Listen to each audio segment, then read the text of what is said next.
Good morning. अपने हौसले को ये मत बता कि तुम्हारी मुसीबत तकलीफ कितनी बड़ी है, बल्कि अपनी तकलीफ को ये बताओ कि तुम्हारा हौसला कितना बड़ा है। कहने का मतलब जो भी आपकी समस्याएं हैं, चुनौतियां हैं, उन चुनौतियों को ये मत बताओ कि तुम्हारे सामने कितनी बड़ी बड़ी समस्याएं हैं, बल्कि उन समस्या को ये बताओ कि तुम्हारा हौसला कितना बड़ा है। हमारी कक्षाएं चालू है, लगातार ऑनलाइन और ऑफलाइन चल रही है। हम चर्चा कर चुके हैं कि राष्ट्रपति से संबंधित तथ्यों की पुनः नए दोहराते हुए डायरेक्ट आज इसकी चर्चा करेंगे। वो है राष्ट्रपति की विधायक शक्तियां। हमारी चर्चा थोड़ी बहुत पहले हो चुकी थी कि भारतीय संविधान का अनुच्छेद है 79। भारतीय संविधान का अनुच्छेद कौन सा है भाई? 79। हमने एक सबक चर्चा की थी। किस सबक की चर्चा की थी भाई? सरल की थी। क्या सह से क्या होता है? संसद। सह से क्या होता है भाई? संसद। वैसे राज्यसभा, वैसे राज्यसभा, लैसे लोकसभा, लैसे लोकसभा। तो हमारी चर्चा ये हो रही थी कि सह का मतलब संसद, किस अनुच्छेद के तहत? 79 के तहत। राज्यसभा का 80 के तहत। किसके तहत भाई? 80 के तहत। और लोकसभा का 81 के तहत हमारी चर्चा हो रही थी। तो अनुच्छेद 79 ये कहता है कि भारत की एक क्या होगी? संसद होगी। क्या होगी भाई? संसद होगी। क्वेश्चन ये पूछा जाता है, भारत की एक संसद होगी या संसद का उल्लेख किस अनुच्छेद में है?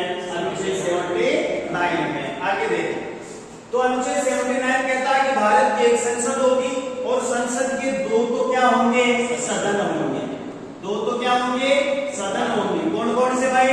लोकसभा और राज्यसभा। और संसद के 3 क्या होंगे? अंग होंगे। 3 क्या होंगे? अंग होंगे। यानी भारतीय राष्ट्रपति भी संसद का एक क्या है? अभिन्न अंग है। भारतीय राष्ट्रपति भी संसद का क्या है? अभिन्न अंग है। यानी राष्ट्रपति संसद का अंग होने के कारण ये हुआ कि राष्ट्रपति को विधायक शक्तियां भी क्या है? प्राप्त है। विधायक शक्तियां भी प्राप्त। तो लिखेंगे नंबर 2 लगाते हुए लिखेंगे राष्ट्रपति की विधायक शक्तियां, अनुच्छेद 79 लिखें। अनुच्छेद 79 के अनुसार भारत की एक संसद होगी। 79 के अनुसार भारत की एक संसद होगी, एक संसद होगी जो कि दो सदनों व 3 अंगों से मिलकर बनेगी। 3 अंगों से मिलकर बनेगी। अर्थात राष्ट्रपति भी संसद का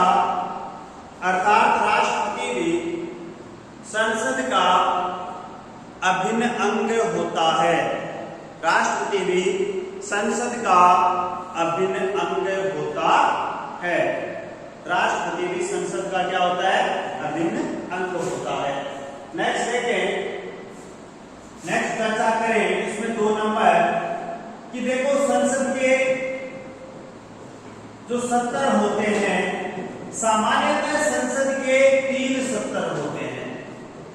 भारत में संसद के एक वित्त वर्ष में या एक वर्ष में सामान्यतः कितने सत्र होते हैं? 3 सत्र होते हैं। तो भारतीय संविधान का एक अनुच्छेद है 85। भारतीय संविधान का अनुच्छेद है 85, जो ये कहता है कि संसद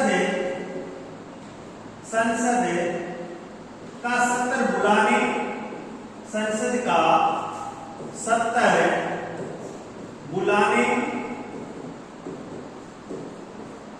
संसद के सत्र को या संसद का सत्रावसान करने और संसद लोकसभा को भंग करने की शक्ति किसके पास है? राष्ट्रपति। किसके पास है भाई? राष्ट्रपति। भारतीय संविधान का संसद का सत्र बुलाने का अधिकार या शक्ति किसके पास है? राष्ट्रपति के पास। संसद के सत्र को, जैसे संसद का सत्र समाप्त हुआ तो उसकी घोषणा करने का अधिकार भी किसके पास है? राष्ट्रपति को। और लोकसभा को, सामान्यतः लोकसभा का कार्यकाल कितने वर्ष का होता है?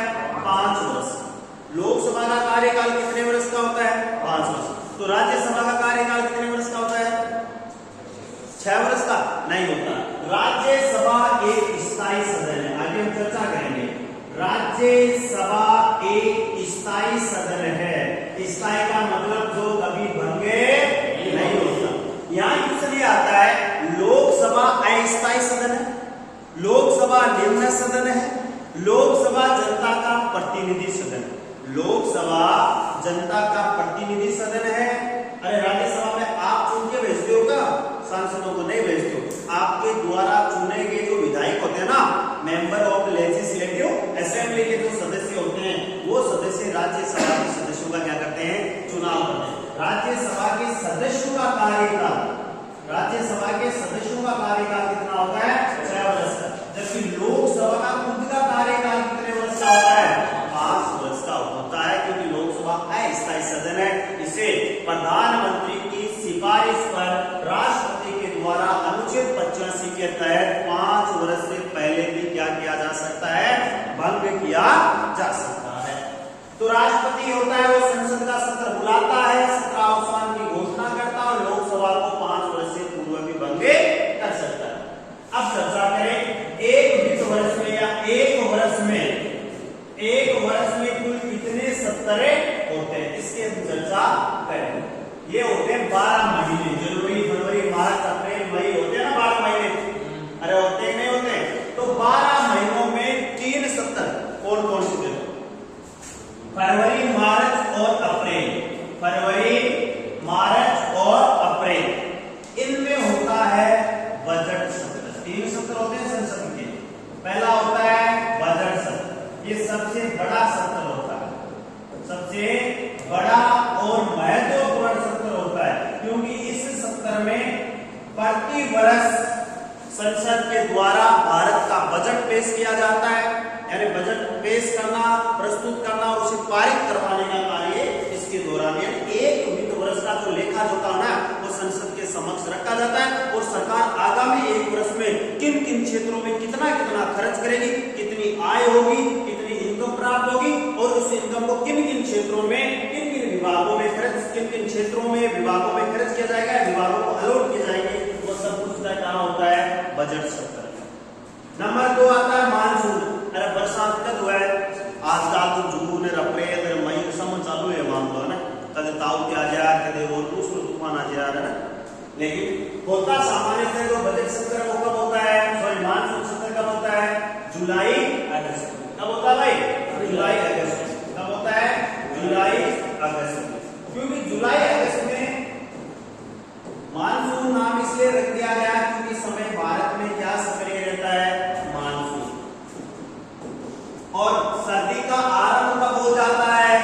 नवंबर दिसंबर में। नवंबर दिसंबर में। और सर्दी का जो आरंभ होता है तो इसलिए इसको क्या कहते हैं? शीतकालीन सत्र। शीतकालीन सत्र। तो सामान्यतः एक वर्ष में भारतीय संसद के कितने सत्र होते हैं? 3 सत्र होते हैं। तो देख वापस सुन लेना एक मिनट। संसद के सत्र बुलाना, सत्र का मतलब होता है संसद का अधिवेशन बुलाना। संसद का अधिवेशन बुलाना यानी संसद के सदस्य छुट्टियों पे चले जाते हैं, फिर एक जगह इकट्ठा होते हैं, वापस बैठक करते हैं, तो उसको कह सकते हैं सत्र। तो सब 3 सत्र होते हैं, बजट सत्र, मानसून सत्र और शीतकालीन सत्र। राष्ट्रपति सत्रों को बुला सकता है। संसद का जो सत्र समाप्त होता है, देखो संसद का 2 चीजें देखना। संसद वर्तमान में जैसे बैठी है तो संसद के सत्र को स्थगित करना या बैठक को स्थगित करना, इसका कार्य तो कौन करता है? पीठासीन अधिकारी। कौन करता है भाई? पीठासीन अधिकारी। और अवकाश या सत्र अवसान करना, सत्र अवसान करना, सत्र को समाप्त करने का कार्य कौन करता है? राष्ट्रपति करता है। कौन करता है भाई? राष्ट्रपति करता है। कौन करता है?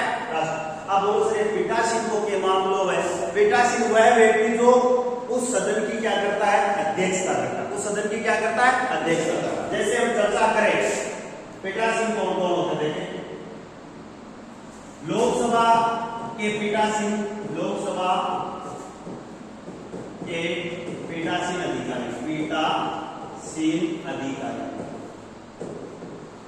अधिकारी कौन कौन होते हो, लोकसभा स्पीकर जिसको क्या कहते हो आप, अध्यक्ष। वर्तमान में ओम बिरला, कहां से ओम बिरला, कोटा से सांसद है, कोटा से क्या है, सांसद है। दूसरे कौन से होते हैं, उपाध्यक्ष। कौन होते हैं भाई, उपाध्यक्ष। जब अध्यक्ष नहीं होता तो कौन होता है, पीठासीन, उपाध्यक्ष। ये तो बात होगी लोकसभा की। राज्यसभा के पीठासीन, राज्यसभा के पीठासीन अधिकारी, पीठासीन अधिकारी कौन होते हैं भाई, बोलो, सभापति, चेयरमैन और वाइस चेयरमैन, उपसभापति। कौन है वाइस सभापति, जगदीप धनखड़, जो झुंझुनू से हैं हमारे जगदीप धनखड़, जो भारत के उपराज्यपाल हैं। तो ये चार उपराष्ट्रपति भारत के वर्तमान में जगदीप धनखड़। तो ये चार व्यक्ति, 1 2 3 4, ये वर्तमान में क्या होते हैं, वर्तमान समय में या लोकसभा के और राज्यसभा के पीठासीन। तो देखो संसद का सत्र चल रहा मान लो, तो उस सत्र को स्थगित करना, बैठक को स्थगित करना, ये तमाम कार्य को ये पीठासीन करते हैं। जबकि सत्र को समाप्त कर देना, सत्र अवसान, देखो शब्द में क्या लिखा, सत्र अवसान, सत्र का अवसान होना, संधि हो जाते हैं ना, अवसान यानी समाप्त हो जाना। अवसान का मतलब क्या होता है, समाप्त, सत्र समाप्त हो जाना, क्या कहलाता है, सत्र अवसान। तो थोड़ा लिखेंगे आप, साथों ये लिख लिया था शायद, देखें 3 हो गए क्या भाई, सत्र। कौन कौन से सत्र हो गए थे, 3 मानसून सत्र, सबसे पहले बजट सत्र, दूसरा मानसून सत्र, तीसरा शीतकालीन सत्र, शीतकालीन सत्र। इनके अलावा भी, सुना विवाद, इन सत्रों के अलावा भी यदि देश को या ऐसी परिस्थिति उत्पन्न हो जाए और प्रधानमंत्री या मंत्री, केंद्रीय मंत्रिपरिषद को लगे कि सत्र बुलाना आवश्यक है, तो राष्ट्रपति के द्वारा विशेष सत्र भी बुलाया जा सकता है। यानी संसद का क्या बुलाया जा सकता है, विशेष सत्र भी बुलाया जा सकता है। नोट या विशेष लगा के लिखना है कि संसद के 2 सत्रों के बीच में, लिखोगे संसद के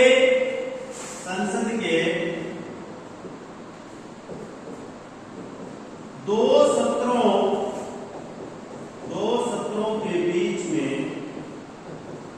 में संसद के 2 सत्रों के बीच में 6 माह से अधिक अंतराल नहीं होना चाहिए।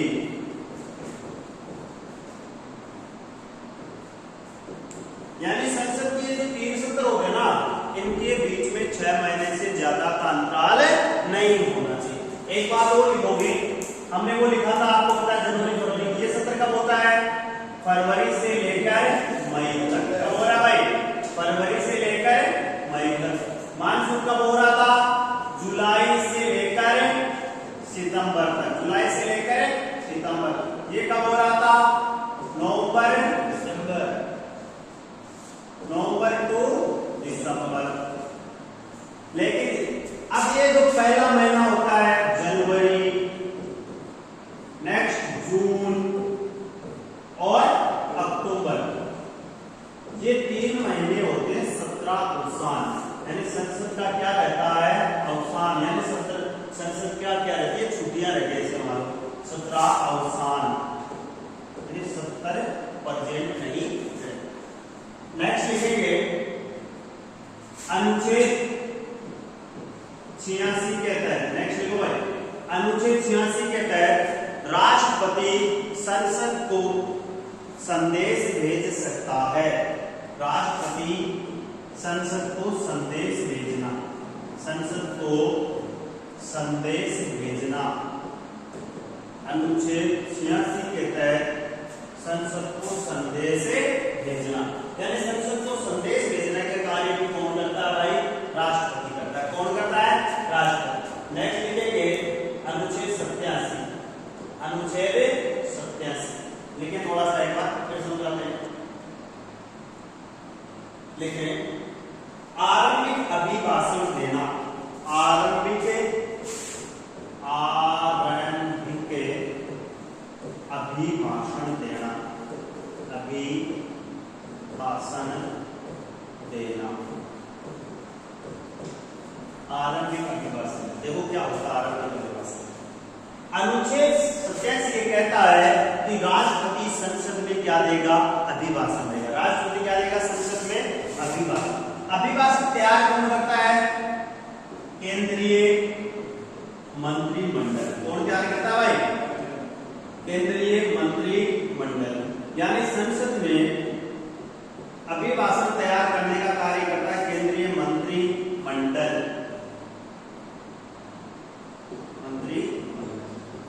किस अनुच्छेद के तहत? 87 के तहत। 86 के तहत क्या हो रहा है? संसद को संदेश भेजता है, कभी भी भेज सकता है। अनुच्छेद 87 के तहत आरंभिक अभिभाषण। अभिभाषण कब देता है? 2 अवसरों पर देता है। पहला अवसर जब नई लोकसभा का क्या होता है? गठन होता है। नई लोकसभा का क्या होता है भाई? गठन।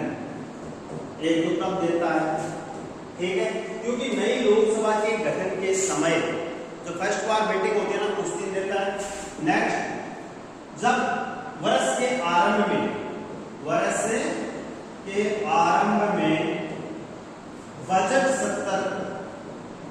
सत्र की शुरुआत, बजट सत्र की शुरुआत, यानी जैसे आज कल से बजट सत्र शुरू हो रहा ना, तो कल बजट सत्र की जो पहली बैठक होती है ना, उस पहली बैठक को राष्ट्रपति क्या देता है? अपना अभिभाषण। राष्ट्रपति संसद में आता है क्योंकि इस बजट सत्र के पहले जब दिन लोकसभा और राज्यसभा दोनों एक ही जगह पर बैठती है, यानी दोनों समवेत, इन दोनों की क्या होती है? बैठक होती है। समवेत का मतलब दोनों एक ही जगह पर बैठती है और उसके समक्ष राष्ट्रपति के द्वारा अभिभाषण पढ़ा जाता है, और ये लिखने का कार्य या तैयार करने का कार्य कौन करती है?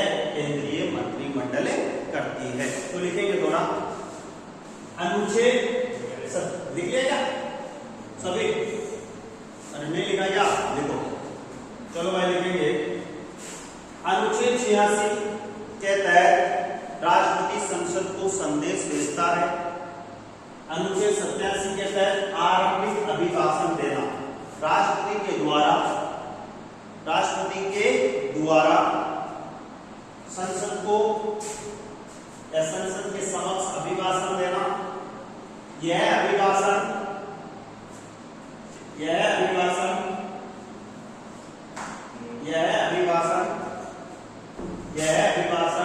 केंद्रीय मंत्रिमंडल द्वारा तैयार किया जाता है। केंद्रीय मंत्रिमंडल द्वारा तैयार किया जाता है। यह मुख्यतः 2 अवसरों पर दिया जाता है। यह मुख्यतः 2 अवसरों पर दिया जाता है। नंबर 1 नई लोकसभा के गठन पर, नई लोकसभा के गठन पर। नंबर 2 बजट सत्र की शुरुआत में। नंबर 2 बजट सत्र की शुरुआत। नंबर 2 बजट सत्र की शुरुआत। अब नेक्स्ट है बजट सत्र की शुरुआत। नाम सुना होगा संसद की संयुक्त बैठक। नाम सुना है क्या? संसद की संयुक्त बैठक बुलाना, संसद की संयुक्त बैठक बुलाना। अनुच्छेद 108 ये कहता है, सुनना मेरी बात, अनुच्छेद 108 ये कहता है कि ये लोकसभा और ये राज्यसभा 2 सदन हो रहे हैं। कौन सा हो रहा है? लोकसभा और राज्यसभा। यदि लोकसभा और राज्यसभा के मध्य किसी साधारण विधेयक को लेकर, कौन से विधेयक को लेकर भाई? साधारण विधेयक को लेकर गतिरोध है, साधारण विधेयक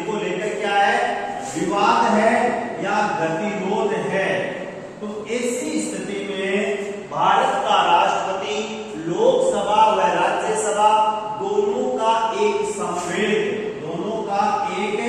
समवेत बैठक बुला सकता है, या सत्र बुला सकता है, या अधिवेशन बुला सकता है।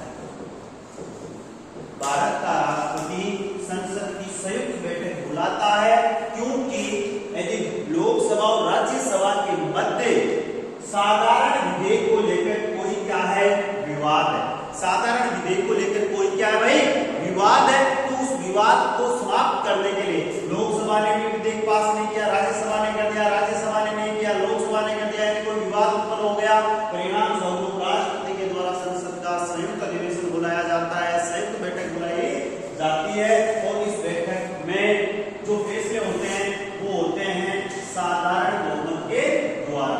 इस बैठक में जो फैसले लिए जाते हैं वो लिए जाते हैं साधारण बहुमत के द्वारा। तो साधारण बहुमत से फैसले लेने का मतलब पावर किसके पास में जनरेट हो जाता है, क्योंकि लोकसभा के पास सदस्यों की संख्या कितनी है और राज्यसभा के पास में कितनी है, तो किसके पास में पावर ज्यादा होगा, लोकसभा। विवाद अपने आप निपट जाएगा, निपटेगा कि नहीं निपटेगा। और अब देखो बुलाता, देखो बहुत बढ़िया प्रश्न है, संसद की संयुक्त बैठक या अधिवेशन बुलाता तो कौन है, राष्ट्रपति। कौन बुलाता भाई, राष्ट्रपति। लेकिन इस बैठक की अध्यक्षता कौन करता, यह सबसे बढ़िया प्रश्न है, बताओ। लोकसभा अध्यक्ष, बैठक की अध्यक्षता कौन करेगा, लोकसभा अध्यक्ष। और मान लो लोकसभा अध्यक्ष है नहीं पद पर, कहीं विदेश गए हुए हैं या उनका पद रिक्त है, तो ऐसी कंडीशन में कौन करेगा, राज्यसभा का उपसभापति। सभापति नहीं करेगा, ये ध्यान कर लेना, सभापति। ये सबसे बढ़िया प्रश्न कि संसद का संयुक्त अधिवेशन बुलाने का कार्य राष्ट्रपति करता है, किस अनुच्छेद के तहत, 108 के। बुलाने का कार्य कौन कर रहा है, राष्ट्रपति। किस अनुच्छेद के तहत, 108 के। क्यों बुलाता है, क्योंकि संसद के दोनों सदनों में, संसद के दोनों सदनों में, सदन कौन सा, लोकसभा और राज्यसभा, किस बिल को लेकर, साधारण विधेयक को लेकर क्या है, विवाद है, और ऐसी गतिरोध उत्पन्न हो गया है, परिणाम स्वरूप बैठक बुलाई जाती है। लेकिन बैठक को बुलाना राष्ट्रपति का दायित्व है, कर्तव्य, अधिकार है, लेकिन उसकी अध्यक्षता कौन करता है, लोकसभा अध्यक्ष। मान लो लोकसभा अध्यक्ष का पद रिक्त है, प्रेजेंट नहीं है, तो ऐसी कंडीशन में कौन करेगा बेटा, उपसभापति। किसका, राज्यसभा का। कौन करेगा, राज्यसभा का उपसभापति। ये थोड़ा लिख लेते हैं, देखो देखें 108 के अनुसार, देखो अनुच्छेद 108 के अनुसार बैठक कौन बुला रहा है, संयुक्त बैठक कौन बुला रहा है भाई, राष्ट्रपति। संयुक्त बैठक बुला तो कौन रहा है, राष्ट्रपति। संयुक्त बैठक बुलाता तो कौन है, राष्ट्रपति। लेकिन अनुच्छेद 118 ये कहता है कि इस बैठक की अध्यक्षता कौन करेगा, लोकसभा अध्यक्ष। को लिख लेना, लोकसभा अध्यक्ष। संयुक्त बैठक की अध्यक्षता लोकसभा अध्यक्ष करता है, अनुच्छेद 118 के तहत। संयुक्त बैठक की अध्यक्षता लोकसभा अध्यक्ष करता है, अनुच्छेद 118 के तहत।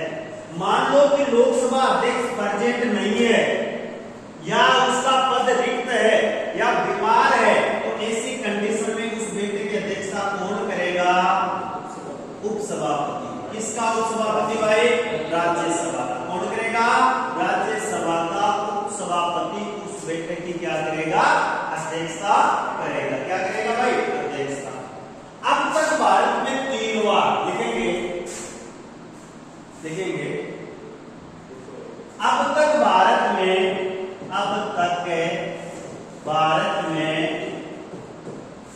3 बार संयुक्त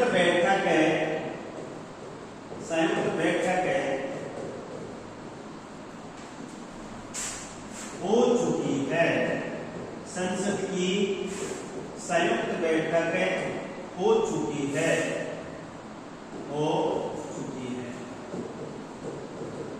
पहली बार हुई थी, देखेंगे नंबर 1, दहेज निरोधक विधेयक 1961।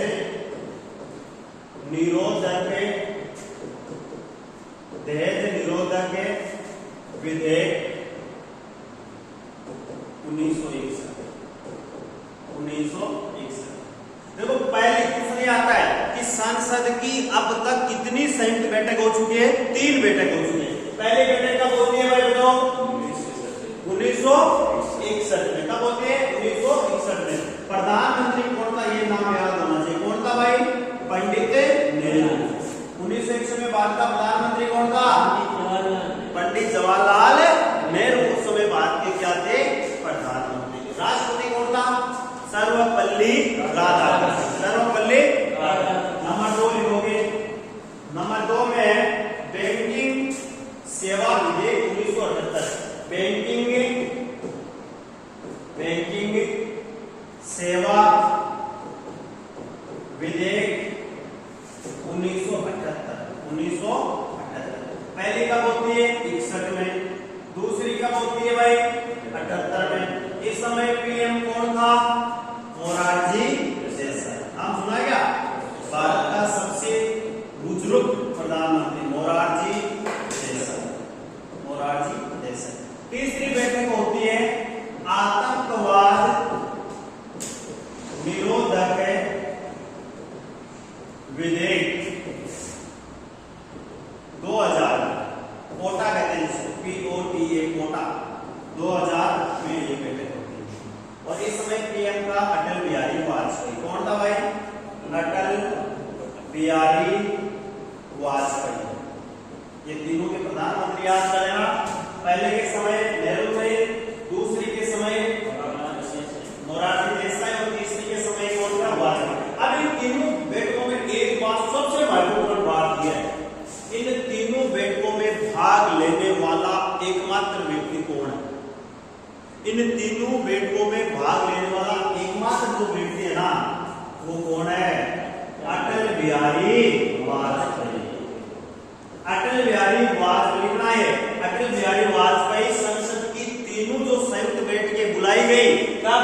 61, 78 और 2000 में। इन तीनों बैठकों में शामिल हुए थे अटल बिहारी वाजपेयी। भारतीय राजनीति में बड़े मसीहा के रूप में इनका नाम लिया जाता है। आज जिस कंडीशन में हमारा देश है उनमें नेहरू का भी योगदान है, मोरारजी देसाई का भी है, अटल जी का भी योगदान है। तो मतलब अटल बिहारी वाजपेयी ने इन तीनों बैठकों में भाग लिया था। पहले अब तक भारत में क्वेश्चन आता है अनुच्छेद 108 के तहत भारत में अब तक 3 बैठकें बुलाई जा चुकी है।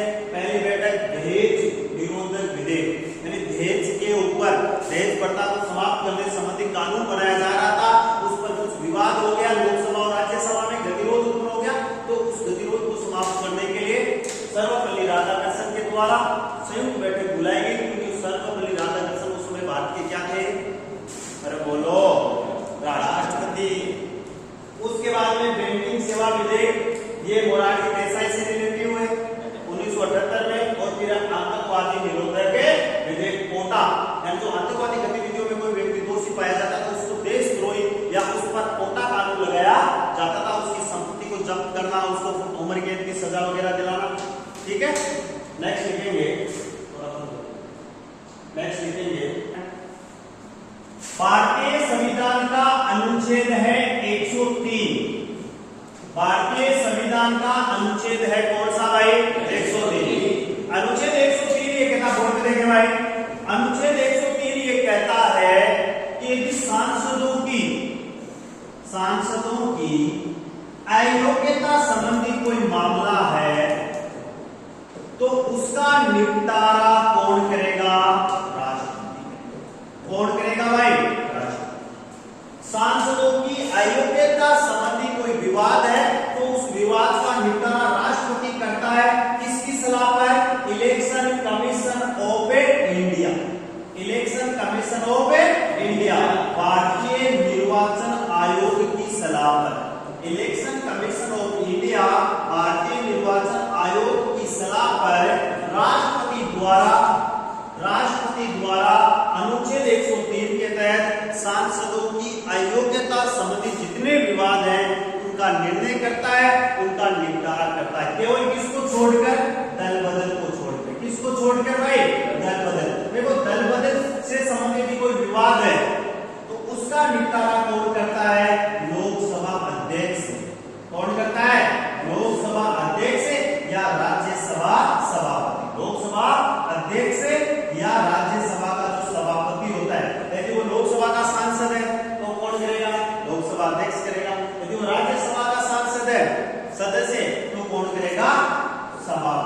किसका सभापति भाई? राज्यसभा। तो अनुच्छेद 103 ये कहता है कोई सांसद यदि अयोग्यता संबंधी कोई उस पर याचिका लगी है या अयोग्यता संबंधी कोई विवाद है तो उसका निपटारा राष्ट्रपति करता है और वो किसके कहने पर करता है? भारतीय निर्वाचन आयोग की सलाह पर करता है, दल बदल को छोड़कर। अनुच्छेद 102 के अनुसार सुनना, अनुच्छेद 102 के अनुसार यदि कोई व्यक्ति दल बदल करता हुआ पाया गया, दल बदल किसे कहते हैं? जब कोई उम्मीदवार किसी राजनीतिक दल से चुनाव चिन्ह को लेकर चुनाव लड़ता है और चुनाव जीत जाता है और जीतने के बाद किसी दूसरी पार्टी में चला जाता है तो क्या कहलाता है? दल बदल। दल बदल को रोकने के लिए भारतीय संविधान में 52वां संविधान संशोधन किया गया। दल बदल को रोकने के लिए भारतीय संविधान में 52वां संविधान संशोधन किया गया 1985 में राजीव गांधी की सरकार के द्वारा। भारत के सबसे युवा प्रधानमंत्री बने राजीव गांधी। इंदिरा गांधी की मृत्यु हो गई थी कब? 31 अक्टूबर 1984। उसके बाद में राजीव गांधी बनते और उस दल बदल को रोकने के लिए राजीव गांधी ने संविधान में 52वां अमेंडमेंट किया, संविधान संशोधन किया। दल बदल को छोड़कर बाकी सांसदों पर जितने अयोग्यता संबंधी मामले उनका निपटारा राष्ट्रपति करता है, किसके कहने पर? भारतीय निर्वाचन आयोग की सलाह। कोई दिक्कत नहीं है, लिख लिया सबने शायद मेरे हिसाब से। नेक्स्ट देखिए, भारतीय संविधान का अनुच्छेद है 111। भारतीय संविधान का अनुच्छेद है 111। अनुच्छेद 111 ये कहता है, अनुच्छेद 111 ये कहता है, सुनना मेरी बात, अनुच्छेद 111 ये कहता है, तो देखो हमने पहले ये पढ़ा, क्या पढ़ा कि भारत की एक संसद होगी। कौन सा अनुच्छेद कह रहा है? 79 क्या कह रहा है कि भारत की एक संसद होगी जिसके 3 अंग होंगे। कौन कौन से? राज्यसभा, लोकसभा और राष्ट्रपति। पढ़ाया नहीं पढ़ा? लोकसभा और राज्यसभा। संसद क्या करती है? कानून निर्माण। संसद का काम क्या होता है भाई? कानून निर्माण। क्या करना? कानून निर्माण। तो संसद के लोकसभा हो चाहे राज्यसभा, वहां कोई बिल जाता है, बिल पेश होता है, जब संसद यानी लोकसभा और राज्यसभा उस बिल को पास कर देती है, उस विधेयक को क्या कर देती है? पास कर देती है। तो बिल कहां पर जाता है? राष्ट्रपति के पास। कहां पर जाता है? राष्ट्रपति। अब राष्ट्रपति अनुच्छेद 111 के तहत उस बिल पर क्या करता है? हस्ताक्षर कर देता है, तब जाके वो क्या बनता है?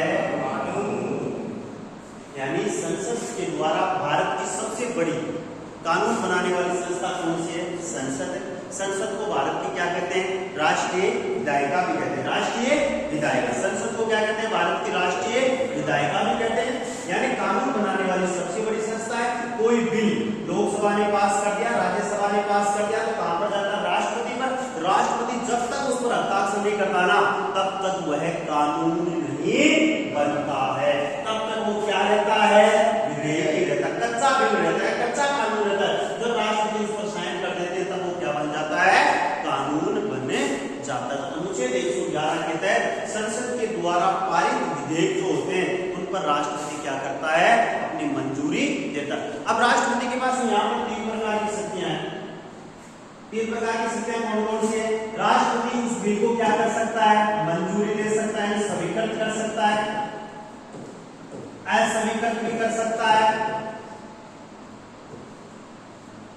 अस्वीकृत भी कर सकता है और पुनर्विचार के लिए भी क्या कर सकता है? लौटा सकता है। पुनर्विचार के लिए भी लौटा सकता है। विचार के लिए भी क्या कर सकता है? लोटे। 3 प्रकार की होती है राष्ट्रपति के पास में। 3 प्रकार की शक्तियां हैं कि वह चाहे तो उस विधेयक जो बिल आया उसको क्या कर सकता है। अब देखो इसमें अलग अलग। नंबर 1 पहला बिल हो गया मान लो साधारण बिल या साधारण विधेयक। अब साधारण विधेयक को राष्ट्रपति क्या कर सकता है? स्वीकृत भी कर सकता है, अस्वीकृत भी कर सकता है, अस्वीकृत और पुनर्विचार के लिए भी लौटा सकता है। यानी राष्ट्रपति के पास में अनुच्छेद 111 के तहत किसी भी विधेयक को 3 तरीके से हैंडल करने की क्या है? शक्तियां हैं। वह यदि साधारण बिल है वो उसको क्या कर सकता है? स्वीकृत कर सकता है, अस्वीकृत भी कर सकता है और पुनर्विचार के लिए भी क्या कर सकता है? लौटा सकता है। मान लो वह बिल क्या है? धन विधेयक है। वह बिल क्या है? धन विधेयक है या वित्त विधेयक है, वित्त विधेयक है, तो अब उसको क्या कर सकता है? राष्ट्रपति स्वीकृत कर सकता है, अस्वीकृत कर सकता है, लेकिन पुनर्विचार के लिए नहीं लौटा सकता।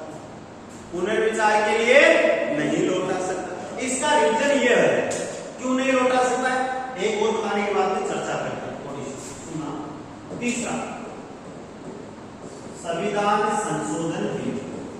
मुख्यतः बिल कितने प्रकार के होते हैं? 3। साधारण बिल, धन विधेयक या वित्तीय विधेयक या बिल, और संविधान संशोधन। अब संविधान संशोधन बिल को केवल और केवल राष्ट्रपति क्या कर सकता है भाई?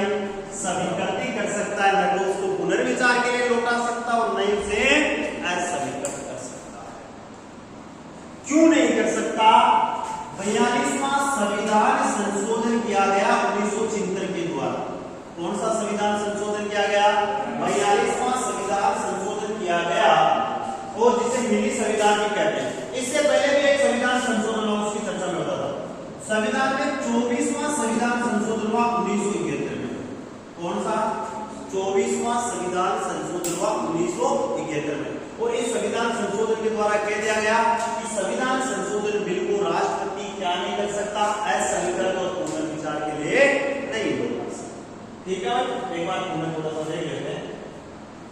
अब कुछ बिल या विधेयक ऐसे होते हैं, सुनना है, कुछ विधेयक या बिल ऐसे होते हैं जिनको संसद में पेश करने से पूर्व, संसद में पेश करने से पूर्व राष्ट्रपति की पूर्व क्या लेनी पड़ती है? अनुमति। राष्ट्रपति की पूर्व क्या लेनी पड़ती है बेटा?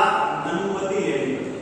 अब देखो कौन कौन से ऐसे बिल है जिनको संसद में यदि प्रस्तुत करना है, उससे पहले राष्ट्रपति महोदय से क्या लेनी पड़ेगी? परमिशन या अनुमति लेनी। 4 प्रकार के होते हैं। नंबर 1, किसी नए राज्य का क्या करना है? गठन करना। क्या करना है भाई? नए राज्य का क्या करना है? गठन करना। यानी राजस्थान को तोड़ के क्या करना है? नया राज्य बनाना है, तो किसकी मंजूरी लेनी पड़ेगी उस बिल के लिए? राष्ट्रपति। किसी राज्य की सीमा में, किसी राज्य की सीमा में क्या करना है? परिवर्तन करना है। किसी राज्य की सीमा में क्या करना है भाई? परिवर्तन करना है, कम करना है, ज्यादा करना है, बढ़ाना है, तोड़ना है, जोड़ना है। किसी राज्य की सीमा में परिवर्तन संबंधी कोई बिल है तो उसकी भी मंजूरी पहले किसे लेनी पड़ेगी? राष्ट्रपति। धन विधेयक, धन विधेयक अनुच्छेद 112 के और 10 के तहत, अनुच्छेद 110 के तहत यदि कोई धन विधेयक है तो उसकी भी पहले मंजूरी किसे लेनी पड़ती है? राष्ट्रपति। और एक होता है वित्त विधेयक। इन 4 बिलों पर, वित्त विधेयक, इन 4 बिलों पर संसद में प्रस्तुत करने से पहले किसकी मंजूरी लेनी पड़ती है भाई? राष्ट्रपति